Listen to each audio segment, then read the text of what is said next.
Yo, this is Kyle Efforts. I am on my first YouTube live regarding my past since October.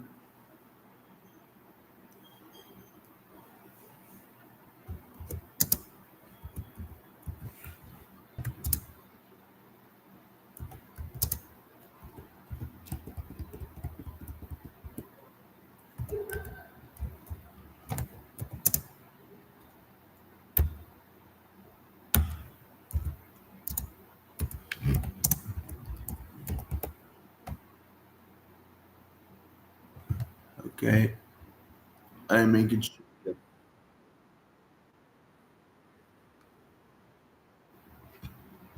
So we got everything rolling. Uh, so let's begin by sharing this. But I already shared it.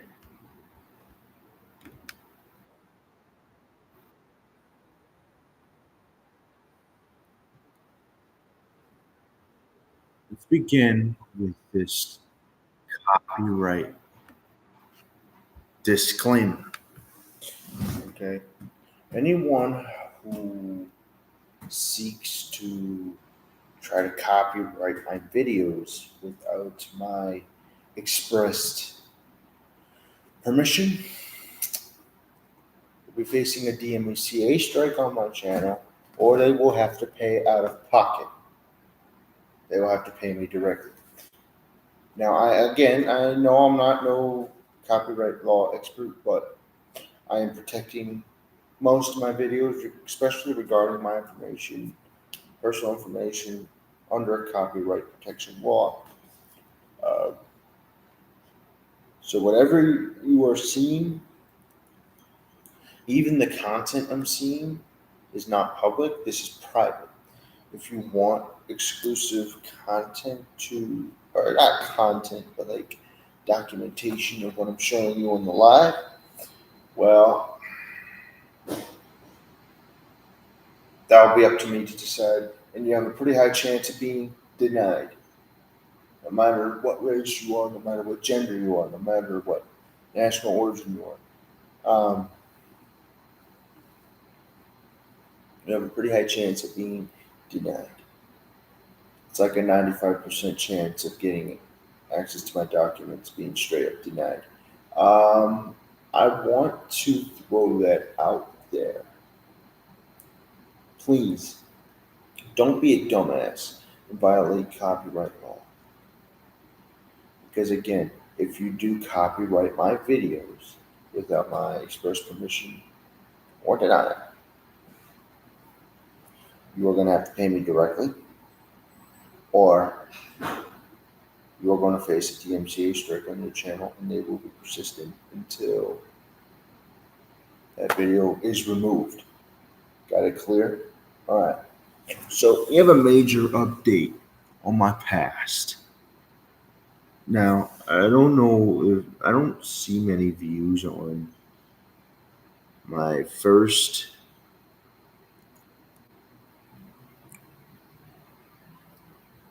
personal info bio where I introduced myself, which I should have done at the very beginning of creating this channel. Um, but I have a major update to share. That is, I've had a recent phone call. Well, not very recent, but like a couple months ago. I've had a phone call with my mother, and she expressed concern to me regarding me being shaken. Remember that in the first video? If you do, good. Because this is where the major update comes in. A major update that I'm sharing to you through documentation is that she has documentation. I have seen some of the documentation that her twin sister, my aunt Stephanie, was the one who shook me. Now, I'm not going to spoil too much of it, So let's begin, and I'm going to read this off to you. So today in this narrative essay, it's going to talk about my near-death experience when I was an infant. Yes, I will also talk about how many times this event of me being shaken has occurred. The age of both. And by the way, this documentation is an essay for my school class assignment, which I've already completed and actually got a 94 on, which is a really good grade. My dad and me make jokes about this all the time. Anything that's below 100 equals failure. So yeah, me and my dad joke like that all the time. Um, as you all know, in my first video, I have described this event occurring to me twice. The age of both events, which I've already, you know, explained. Um, Hold on.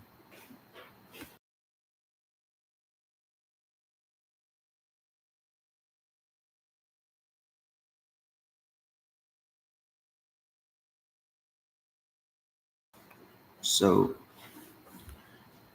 I've already described the age of both events, where the doctors made the mistake when this event happened the first time. So this first paragraph I've already described in my first video.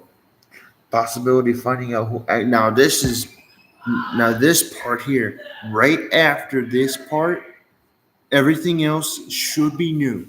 So, with that in mind, the possibility of finding out who actually shook me when I was an infant. So, there's a possibility I might never know the truth. Right now, I have not seen the documentation in full, but I have seen enough documentation to conclude enough evidence. Okay, also, which hospital I was life flighted to, that I actually did not discuss in my first video. And location of the hospital when this event happened both times, what it felt like, and finally, what the doctors threatened to do if there was no confession or witness statement. Now, this part here, anything after that,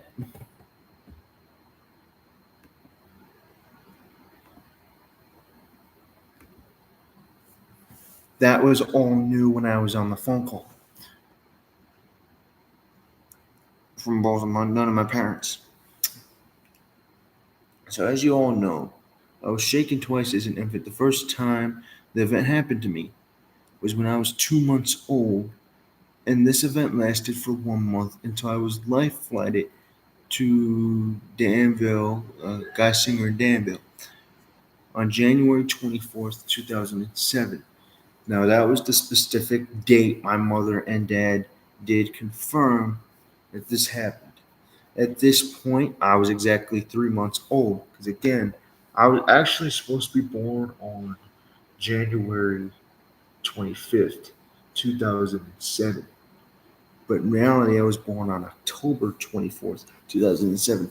And the strangest thing of what my mom said, she was pregnant with me, she did not know she was pregnant with me until 3 weeks when she went into really early labor. While I was being life flighted to Danville, Geisinger in Danville, Pennsylvania, I actually stopped breathing. Not just the first time, but the second time. And with that in mind,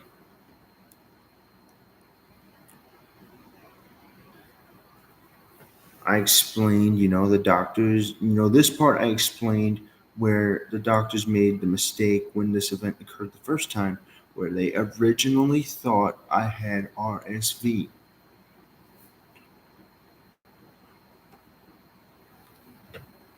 I was in the newborn intensive care unit on life support after I discovered this horrific act on my life. I have medical records from when they did MRIs on my brain. But what the doctors said next will lead to this event happening a second time. Yes. So they thought I had RSV, which as all of my family knows, was the hugest mistake of the doctor's career in their lifetime. And yes, it was their hugest mistake. I was able to find that out as well. Obviously, it's pretty clear that it was their hugest mistake of their career. After this mistake, they sent me back home with my mother, who may not have been the one who shook me. Now, like I said, this part gets very interesting because like I said, in that phone call, I discovered that my mother may not have been the one who shook me. You feel me? Um, so with that in mind, my family on both sides didn't know if the doctors would ever discovered why my head was so swollen. The first time this occurred, my head weighed 25 pounds. And this is where my math came in for when the second time that happened. The second time, my head weighed precisely 75 pounds. That's what made me 80 pounds at 6 months old. However, the second time I was shaken, they finally caught on to me being shaken with additional MRIs, blood tests, x rays, CT scans, and other tests that were confirmed but that I do not know the names of. What they found was massive blood clots all over my brain, which caused my head to be weighed 75 pounds, and the rest of my body weighed 5 pounds. And that mathematical conclusion was the total of 80 pounds at 6 to 7 months old. So yeah, and that fucked up my weight because if how should I put this? After I lost all that headway, I came with my grandmother, who I went through 15 additional years of trauma with, 10 pounds. Okay, that's not bad from what I was told. Now, as I grew older, yes, I started to gain weight, but as I got older, well, I shouldn't say trauma, but other factors. My grandmother. There were other factors that caused my weight to have issues, but the biggest factor, which I believe is the sole factor, is me having to lose all that weight. Now, as I grew older, people were always wondering why I was overweight. Not overweight, underweight, sorry. Uh, I was 47 pounds at 9 years old. Then, when me and my brother were removed from our mother's side when I was 15, I apparently went in at 15 years old at 63 pounds. So, what people were telling me is I only gained 16 pounds in 6 years, which is not good. Um, so,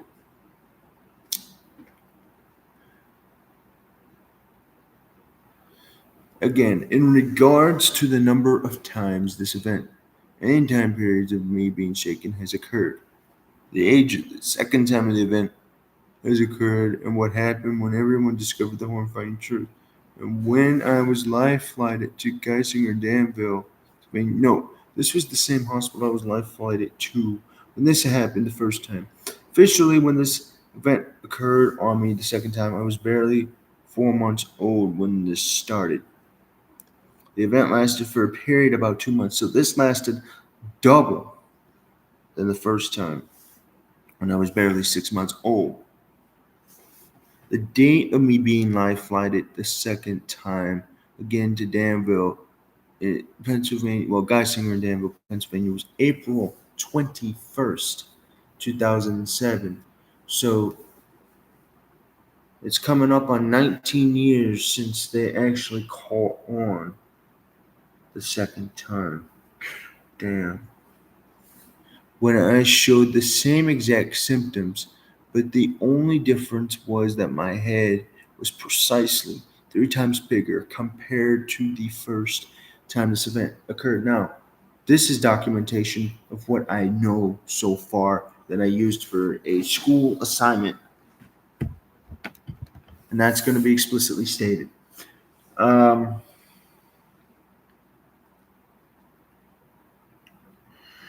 the head size and weight alone was when the same doctors who made their biggest mistake of their career. They were also the ones who discovered the truth. Hmm, that is true.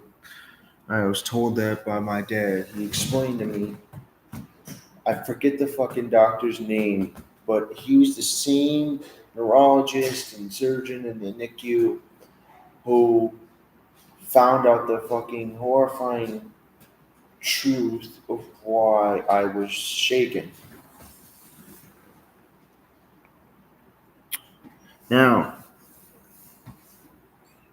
in addition to all this discovered chaos, the doctors may have possibly told both of my parents if they do not make a witness statement or in confession they were going to cut me off of life support in the newborn intensive care unit.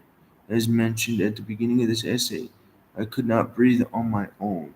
So when the possibly forced confession and possible forced witness statement was written and signed just to keep me alive, my mother went to jail and I was placed in the custody of my grandmother from my dad's side on May 21st, 2007. Now, note, this date is actually accurate because my grandmother mentioned this date in particular. They brought me home. It was my Aunt Amy, my father, Grandma Debbie.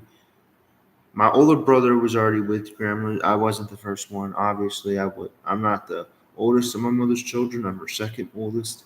Uh, so on May 21st, that was the same day I was released. That's when my grandmother got custody of me.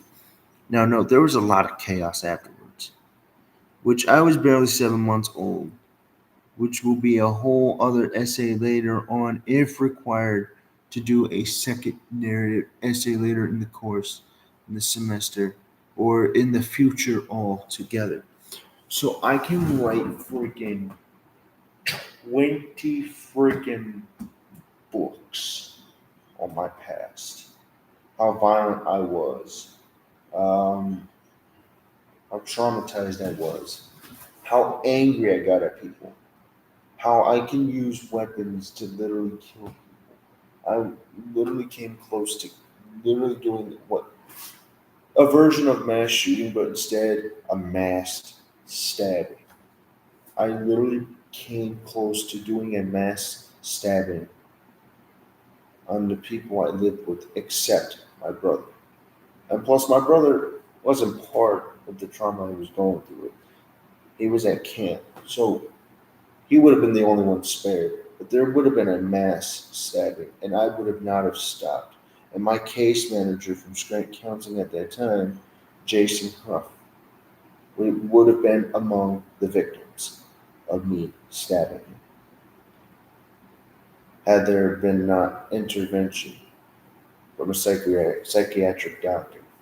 Um, which CYS was called, and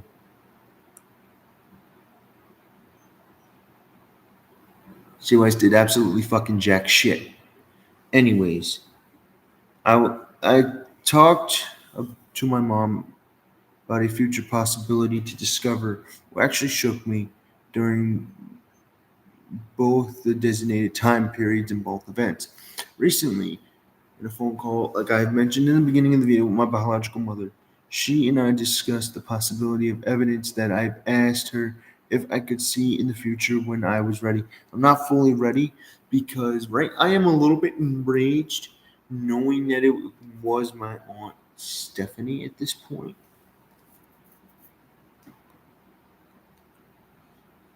I have also mentioned to her that I am ready to see the evidence. However, I do recognize the possibility of being enraged if what my mother is saying is true.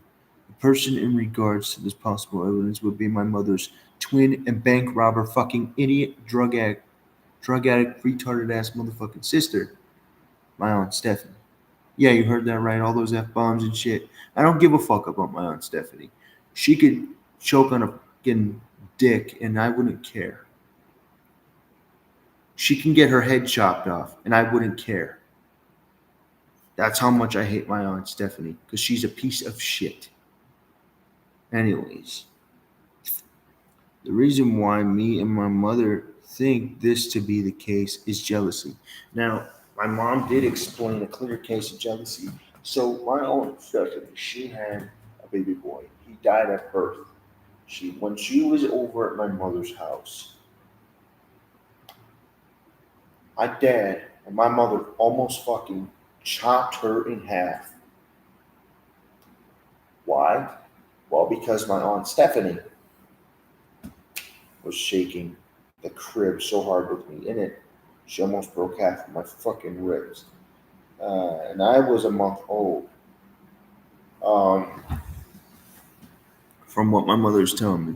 So yeah, I do believe this part to be jealousy. Now, my aunt Stephanie Ware had recently, at that point, lost who would have been her boldest, not her boldest, her oldest, sorry, child at birth, and was upset that my mother had two healthier boys than her child, who was dead at birth from conditions I was not told about. It could have been drugs. When she was pregnant, she could have been a fucking heroin addict. Because she's a piece of shit like that. She's a fucking bitch. I don't give a fuck about her feelings. Literally. She can go suck a dick and die. I don't give a fuck. Anyways. And finally, I will explain what it felt like. Okay. So these are like this is like a 6-page thing. And finally, I will explain what it felt like. How I felt death because obviously I stopped breathing. I felt like I had a stroke because of the discovered blood clots all throughout my brain. And it's not just me feeling that way. I don't know how I had fucking strong feelings like that when I was an infant. But my dad agreed because I did also ask him because I couldn't remember what it felt like at that time. But then as I was doing this essay, it like dawned on me. So I obviously felt unsafe because of me almost dying at the hands of possibly my fucking drug addict aunt Stephanie Ware. Now to be honest, I used my aunt's last name when she was born with because of me. I don't know if she's married or not. I really wanted to call her a fucking bitch in this essay as her fucking name. I literally wanted to so bad. Uh, I literally did not care. Now, to sum it all up, I've discussed quite a few key points while making minor adjustments along the way. First key point I went over was the age. Obviously, obviously, you have to sum shit up. Um, and obviously, all this da da da da da. So, two key parts were mentioned alone. Second time I was shaking, This is to sum it all up. So these are like the summary. But this is to explain like a massive phone call I had with my mother.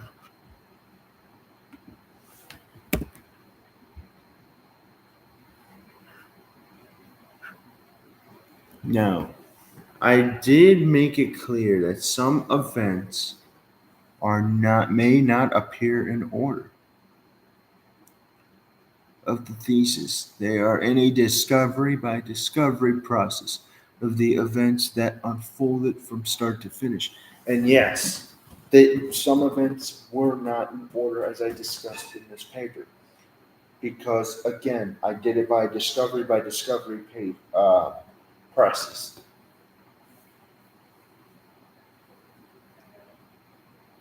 I put that there so I didn't get any points deducted off. Like I said, I got a 94 on this paper, which is a really good grade. It's like near pixel perfect.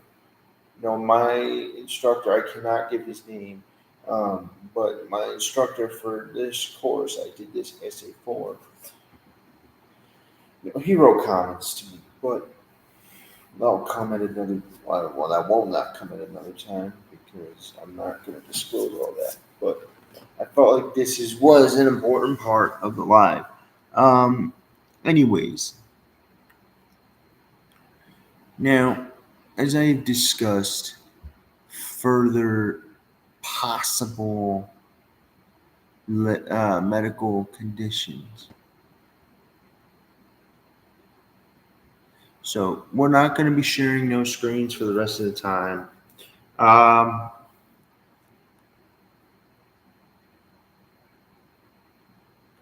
so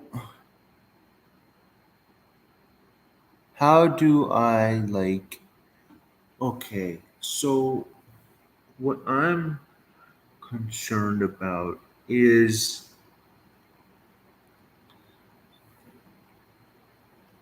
the medical conditions that follow. Like I said, again, I have both types of cerebral palsy. I have the spastic, which I take a medication known as baclofen for 3 times a day. Otherwise, I'm literally paralyzed, pretty much. Um, but it's even worse when I don't have the leg braces. But I'm not giving up on that shit quite yet. I'm a freaking bastard who's stubborn, who does not give up. So note that. Um, I have ADHD. Obviously, it's clear, but I've been actually doing really well with that shit without medication. Shockingly, um, I have undiagnosed autism. I have a feeling I have autism because again, as I said, when I was reading through or before I started reading through the essay or whatever, if I was reading through the essay when I mentioned this, no matter what, I did mention that I was and still am sometimes very, very aggressive, very, very violent. Might not appear it, but I know that it can happen at any time and anywhere. Like I said, as I was being shaken, I mentioned this in my first personal info live. Because of me being shaken, I have several several conditions, including both types of CP, spastic and crouch gait. I have ADHD combined type because I have a lot of hypertension, uh, a lot of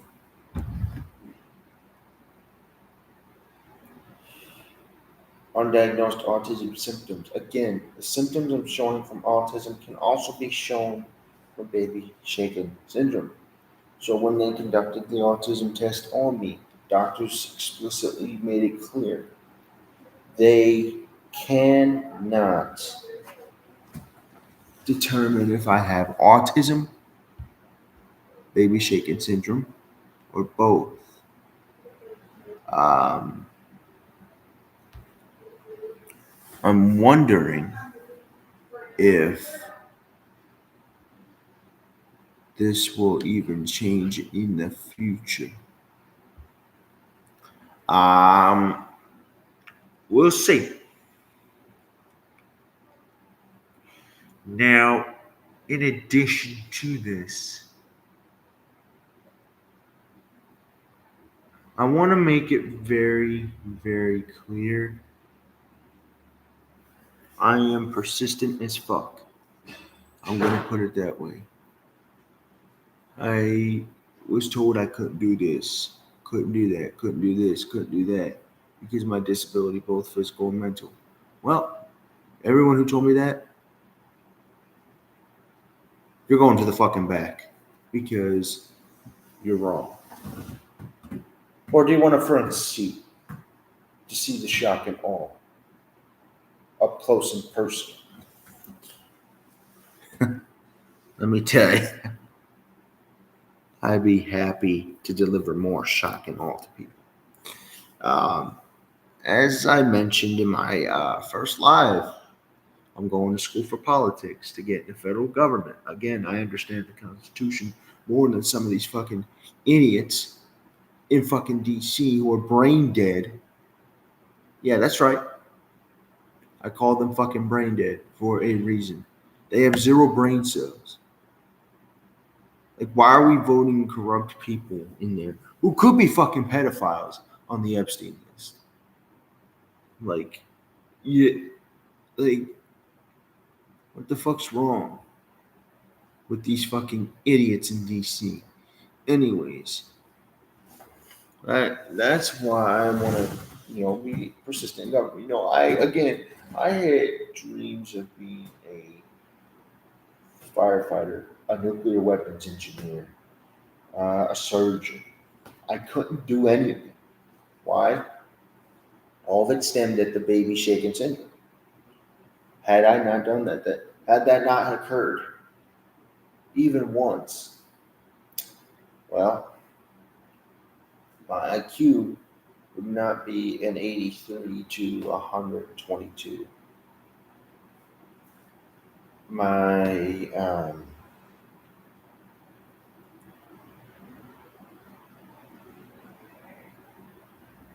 my IQ would be a lot higher, obviously. So I would have been able to take calculus and physics. Now, calculus and physics, I can't really blame on the baby shaking syndrome.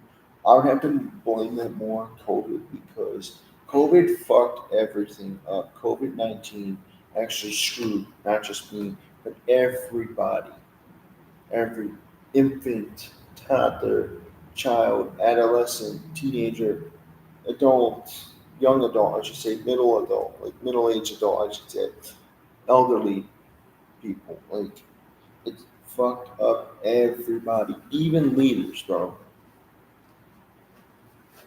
So that goes to show you something. So, with that in mind, how do I express a concern? Well, I'm overcoming several obstacles that I were told were impossible. Doctors told me I couldn't walk, I couldn't talk when I was in the NICU. They predicted that. Well, they were fucking wrong. I mean, technology might have not been that great in 2006, 2007 era, but in reality, it was definitely a lot better than the fucking Cold War tech. Um, but still, you know, as you can see, I'm hunched over a little bit. I mean, I have scoliosis. I have not have gotten an X-ray on my spine, not yet. The last time I got an X-ray was in 2024, and at that point, my spine was at 17 degrees. Again, that's only 3 degrees away from a back brace.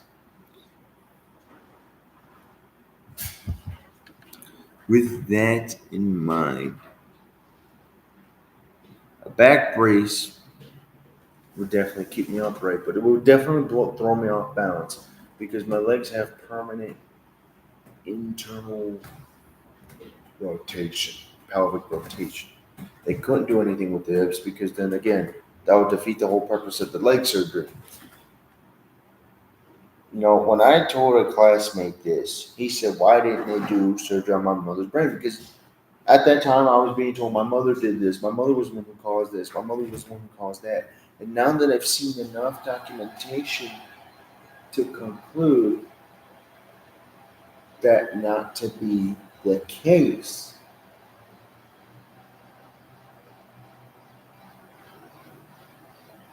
it's not that I was lied to, it's that it was perceived to be my mother at that time because of the signed confession and witness statement. I had to talk to my dad about this. This is a conversation of serious matter. I barely talked to him. I don't remember touching up on this topic with him.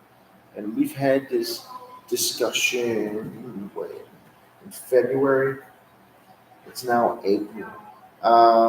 Yeah, so I want to make it clear. I want to make it known that I will be persistent in the truth.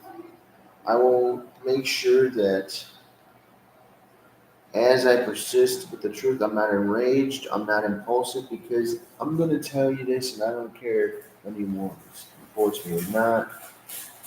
If it completely confirms that my aunt Stephanie is the one who did this, I better not see my aunt Stephanie because I'll chop her head off. And I don't care. Because what she did to me was ruin my life. She didn't only ruin my life, she ruined my mother's life because my mother spent 5 years in jail and 5 years on probation for something she may not have even done. My dad's life is ruined forever because he was forced to make a witness statement. Now, I want to put in another note here. My mother and my aunt Stephanie look alike. I want to throw that out there. They look alike. Exactly alike. My mom made a joke about how my dad described her. And I said, "Wow, he can count." Because he described in the witness statement that my mom did it 3 times. Again, as you saw in the paper there, the doctors threatened to take me off of life support if there was no confession or witness statement. So, with that in mind, that's where a lot of my impulsivity comes in. I couldn't walk or talk until I was 6 years old. The only words I knew at that time were "fuck you" before I was 6 years old. Those were the only 2 words I knew was "fuck you." That's it. And last year I learned that if there's a really high chance if a child does not know 200 words by the age of 3, they're very likely to have autism. Sadly, I checked that sign off automatically. I tried to walk before I was 6. I tried to, man, I mean, to be honest, I couldn't walk or talk until I was 6 years old. Like I said, the only 2 words I knew were "fuck you." But ever since I started talking, I became very impulsive, which was a very difficult challenge. A very difficult challenge for me to overcome without treatment. Now, there was a lot of treatment that was attempted, did not work because the professionals who were supposedly my psychiatrists did not do their fucking job. Just as CYS, they didn't do their job. When there were reports of me and my brother being traumatized by our family members on the dad's side, um,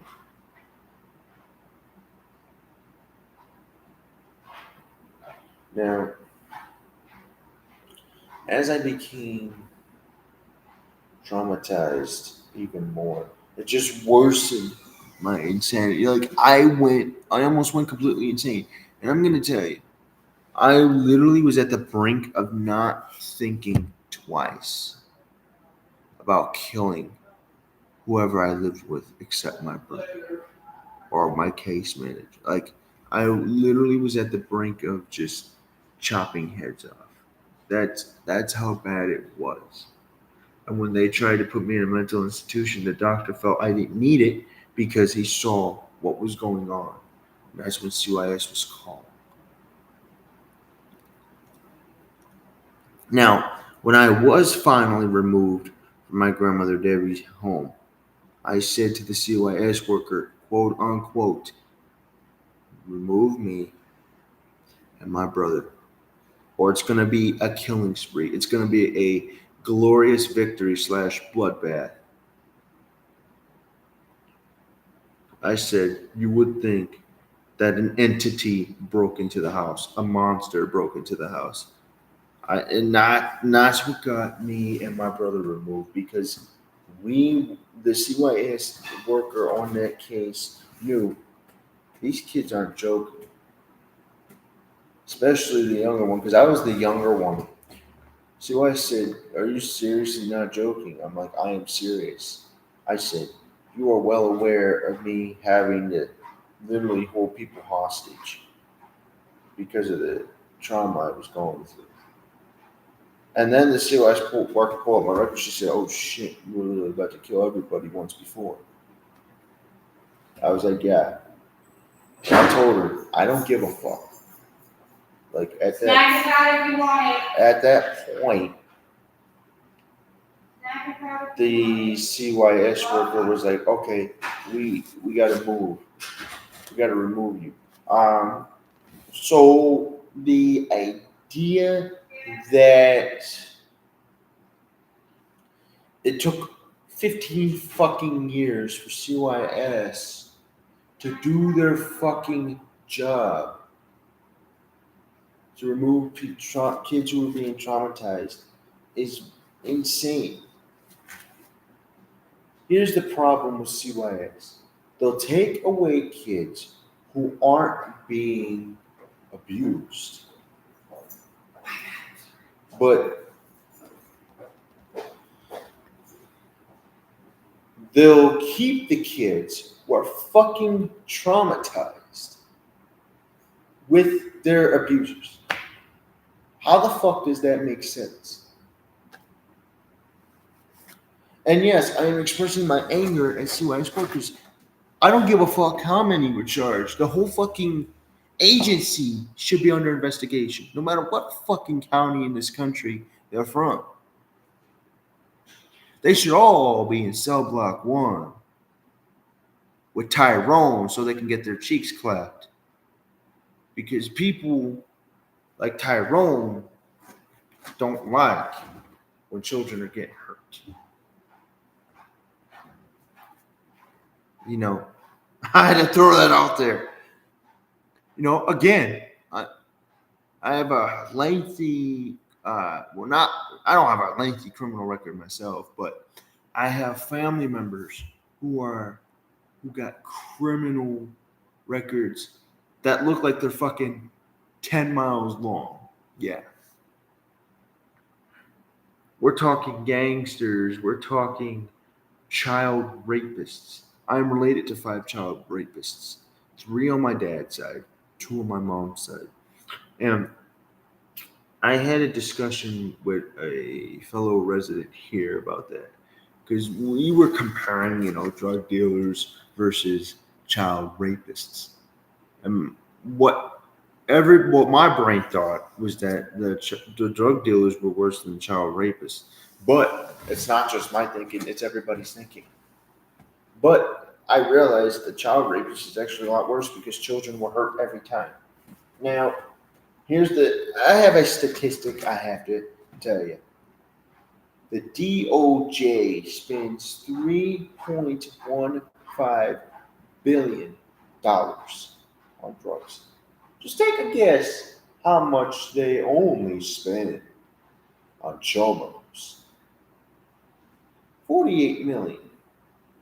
Now that's like barely 1.5% or 1.6% of what's spent on drugs in this country. Now,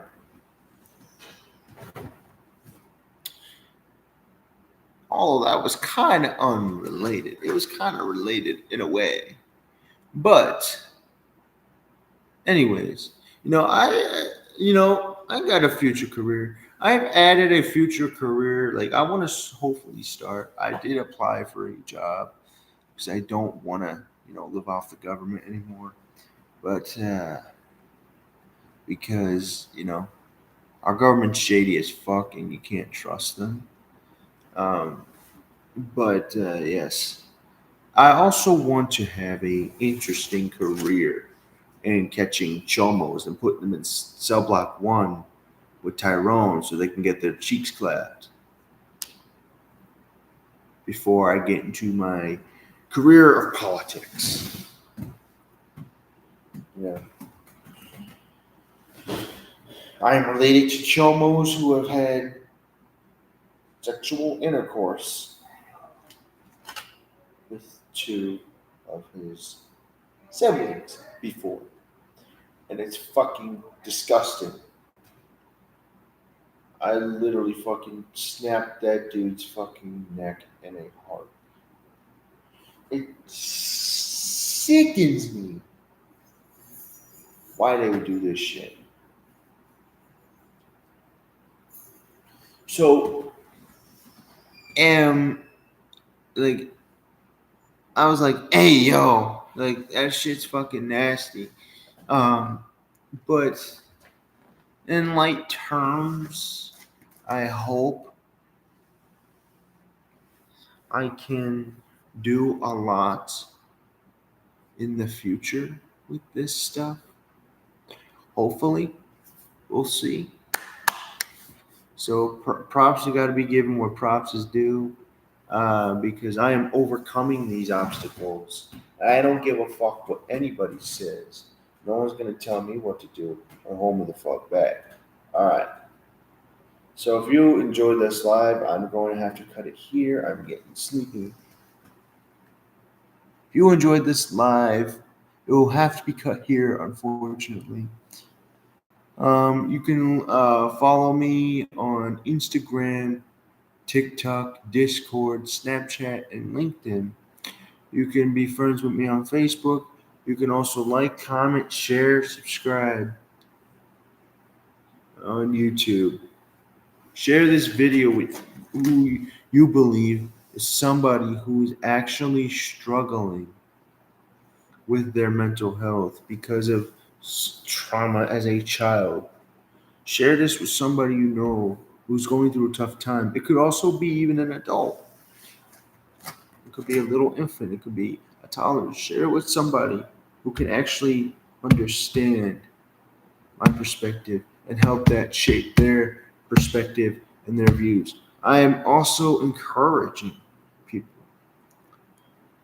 Use your disability, like your disabilities, your physical and mental health points, as a building block to become stronger, to dictate to your disabilities, to overwhelm the negatives with positives, to turn those negatives into your best defenses, your best weapons of courage, of persistence, of the will to be determined, your pursuit of happiness, as the founding fathers once put it in the Declaration of Independence. Though I'm not going to go over that. That's going to be more of a political video. I don't have time for that tonight, but hopefully tomorrow in the afternoon I can maybe do one like that while also going over the Epstein files, hopefully starting tomorrow, which will also be a political video. So let's call it a night. Like I said again, I'm just gonna remind you all to like, comment, share, subscribe on YouTube. I only have one YouTube channel, and that'll be this. You can follow me on TikTok, Instagram, Snapchat, LinkedIn, and Discord. I also have a Roblox account, but I don't use that because that is particularly for my brother. Who I will not. Why I did Christopher with a K R, not with a C H. Um, he wanted me to try to do his Roblox, but oh well. And then you could be friends with me on Facebook. I don't have. I am a content creator, but as of right now, I'm not doing it for money. I'm doing it to help people who are going through tough times or who feels like they don't have enough knowledge in politics and just don't want to research it for themselves or have like a debate with me on my channel. I'm going to do a collab with Jadeon, hopefully it's pretty soon. Um, I'm going to reach out to him, hopefully, and yeah, we'll see where it goes from there. Good night, y'all. Stay blessed. Love y'all. Peace.